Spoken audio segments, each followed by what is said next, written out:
Rumah sakit India menyerah, minta bantuan lantaran banyak pasien meninggal.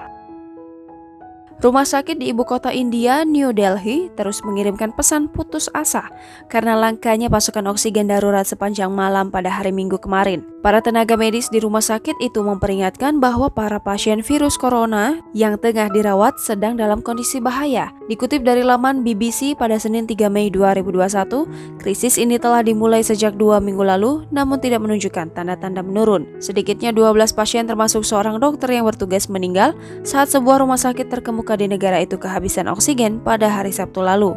Sementara itu di luar rumah sakit, keluarga pasien yang tidak dapat menemukan tempat tidur berjuang untuk mendapatkan silinder oksigen portabel. Terkadang mereka berdiri dalam antrian hingga 12 jam. Beberapa rumah sakit besar di New Delhi bahkan mengandalkan suplai oksigen harian, namun mereka tidak memiliki cukup oksigen yang dapat disimpan sebagai cadangan jika terjadi kondisi darurat. Seorang dokter menggambarkan situasi saat ini sebagai hal yang mengerikan.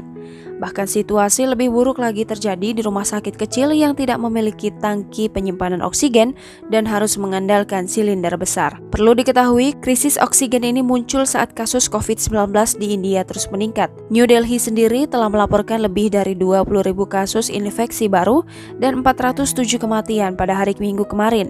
Sementara itu, India selama akhir pekan kemarin mencatat jumlah kematian harian tertinggi akibat COVID-19 sejak pandemi dimulai pada awal 2020. Negara yang dipimpin Perdana Menteri Narendra Modi ini menjadi negara pertama yang mendaftarkan lebih dari 400.000 kasus baru dalam satu hari.